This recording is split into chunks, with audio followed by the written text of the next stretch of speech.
If you work for someone else and you don't enjoy it, there's a belief, like your actions, the agreements you have of reality is a belief that that's what you must do even if you don't enjoy it. And I had to become aware of this. I had to become aware that that's what I believe and who I believe I'm meant to be, or not who I'm meant to be, but who I am being at least. So I then started looking at that and realized I don't actually prefer this. And this doesn't mean that this has to be the answer for everyone, by the way. This was just me in my life. That was what I realized about myself. I had times where I was talked down to by upper management because also I was kind of playing out that old energy dynamic with my ex-stepmom of corporate politics, which was like, things are unfair. So I'd get talked down to by upper management. And there was one time where I remember I used that as like motivation. I used that as like a trigger for me to start making videos, to like really like just go for it. I remember one time, have you ever heard of me say the word belly button before? Any of you? A few of you? So the way that started is it's really stupid, okay? It's not some crazy story or anything. But basically, there was this thing I read about when you say certain words that are so random, like the brain doesn't pick it up. So what I did is I would help customers or I would talk to managers and stuff, and I would just put the word belly button somewhere in there to where the belly button wouldn't hear it. You see what I mean? So it was just fun. I would do it, and it was just this fun thing to do when we were at work, and basically what happened is almost everyone in the women's shoe department I worked at started doing it.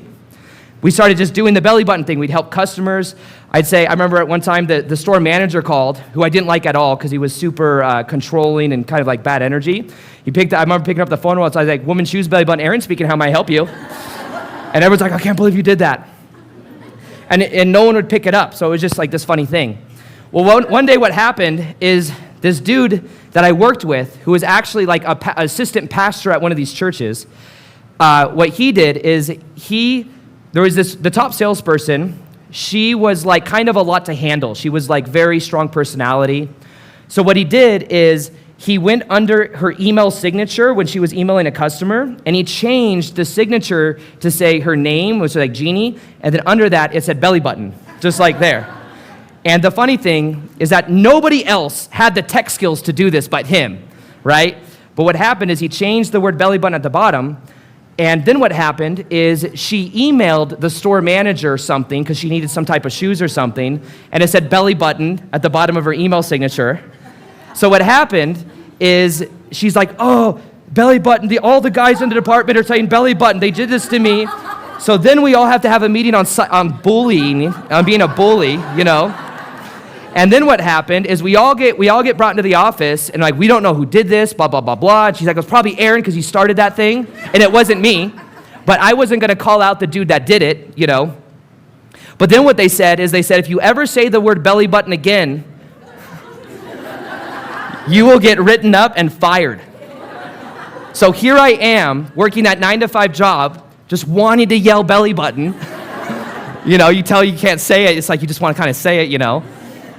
And it was like this, and beyond that, the other time, so there were little things like, that was a serious thing. Like, it was like, literally, you guys will get fired if you ever say this again.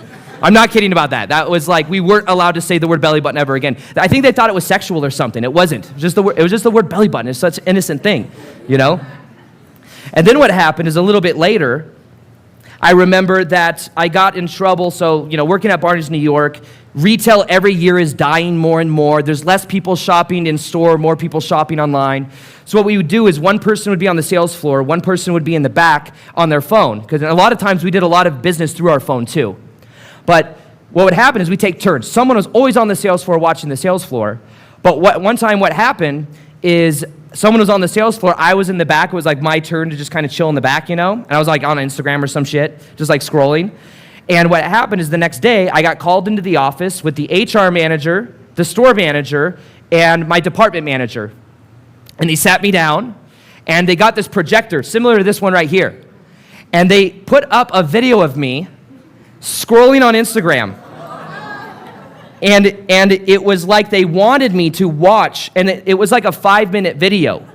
And after about 30 seconds, I was like, okay, if you guys are gonna write me up, you can write me up, but like, I get the point. And like, no, we want you to sit here and like, we want to sink in. And I was like, it reminded me of the Harry Potter scene? I'm a huge any other Harry Potter fans in here? Nice. So in the 5th book, in the 5th Harry Potter book, there's a moment where this like evil professor who's like ran by the Ministry, she has this like magical quill where when Harry writes on it, because he goes to detention, it says, "I must not tell lies." And every time he writes, "I must not tell lies," it scars on the back of his hand. And he says, "Professor, how many times do I have to write this?" And she says, "Until it sinks in." And it always kind of reminded me, because it's like, here I am watching this embarrassing, stupid video, and they're like, "We want you to get it's almost like, until it sinks in. We're gonna watch this more with you." So I'm sitting there in silence, watching myself scroll on Instagram. They can see what I'm scrolling on Instagram. And it was just this embarrassing moment. And eventually I said, "If you guys are gonna write me up, but I'm not gonna watch this with you guys." And they're like, "Okay." So they wrote me up. And it was like, if you're on your phone, again, you're gonna get fired or something. But I was like, we had to use our phone for business anyways. It was this really weird thing. But the way they talked to me was so belittling that in that moment, this is a few months before I went full time, I said, "Fuck it, there is gonna come a time soon where no one tells me and talks down to me like this." So what I did is I made a choice in that moment that my life in a year from now won't have this in it.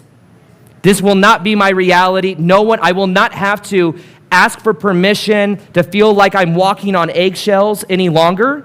So what I did is I committed in February 2017 to that new reality. The reason I share these is because pain has the ability to motivate you to move in a specific direction. And sometimes it takes a little bit of pain to realize, I want to make a difference. I want to change something in my life. I want to make a new choice about who I am. So the choice that I made was to be this full-time version of me by embodying that energy. And just like I used it as a psycho-cybernetic mechanism for the full-time, to become a top salesperson, I then started thinking, what is the full-time version of me? How does that version of me think, feel, act? What are the habits of that version of me? At first, I didn't know how to edit videos. The first video I have on YouTube says first blog post or insert title here, because for half an hour I couldn't figure out how to edit it, but I said, fuck it, it's going up anyways. And that video is still there, and it still says that, just as an example that you don't have to have it all figured out. And then eventually I went on YouTube, and I typed in like how to edit a video, and I learned how to edit video on Final Cut Pro. And I edited the first probably two, 3 years of content I made. I would edit all my own videos. And it was very simple. I didn't have any crazy edits or anything, but I had to learn how to edit. I had to learn how to, learn how to vulnerably share the content that I was creating. I had to learn how to build an email list. I didn't know how to do any of this stuff before, but all it did is I committed to that vision, and I realized that version of me knew how to do these things. There's what you know, there's what you don't know, and then there's what you don't know. But you commit to that journey and you learn more. You expand your awareness, you learn what that is. But it all stems from the moment you start. You have to start. If you do not start, you do not activate a new timeline. You stay stuck in the old way of thinking, feeling, and acting. The moment you start it, you are it. You are who you choose to be right now. Every moment's a new moment. And you can make that choice whenever you want. I made the choice after the pain of the manager belittling thing, out of the whole belly button thing. Then I finally decided I'm going to make a video every single day. It felt like a connection from my higher self. Committed to that reality. Wasn't always easy. There were times I got home at 1 in the morning from working till 11:30 at night because we closed. Once or twice a week I had to close. Film a video at 1 in the morning, I'd film it, edit it, schedule it to go out the next day, go to bed at 2 or 3 in the morning, get up the next day and do it all over again. I was committed, even though it wasn't always easy. But you have to understand that when you have a 9-to-5 job, if your goal is to get out of a 9-to-5 job, it means that someone else telling you what to do feels familiar. Does that make sense? Someone else telling you, there's safety that comes from, I have a schedule. I don't like the schedule, but I have a schedule that I know I have to come into every day. I get told what the expectations are that I need to do to keep my job, and somehow that feels kind of safe. It feels like it's certain. Once I started on YouTube, there wasn't a lot of knowing. I mean, it was all over the place with how much money I'd be making. It would depend on what was going on. The first thing I think I learned to do, I didn't turn Google AdSense on my YouTube videos until I was at 100,000 subs. And it was like I just learned, and then eventually I turned that on. It wasn't anything crazy. I think the first thing I did was I had like a morning routine course or something like that. I spent like a couple days making a morning routine course just documenting what I do in the mornings. And I sold that for like $37 or something like that. And then I remember making like $3,000 from that in like a week. And that was like normally what I would make in a month, working that 9-to-5 job, probably like 3 to 4K a month I'd make. So it was like I just kind of learned as I went. I didn't have it all figured out, but I had to actually start. The moment you start it, the moment you are it. Exactly.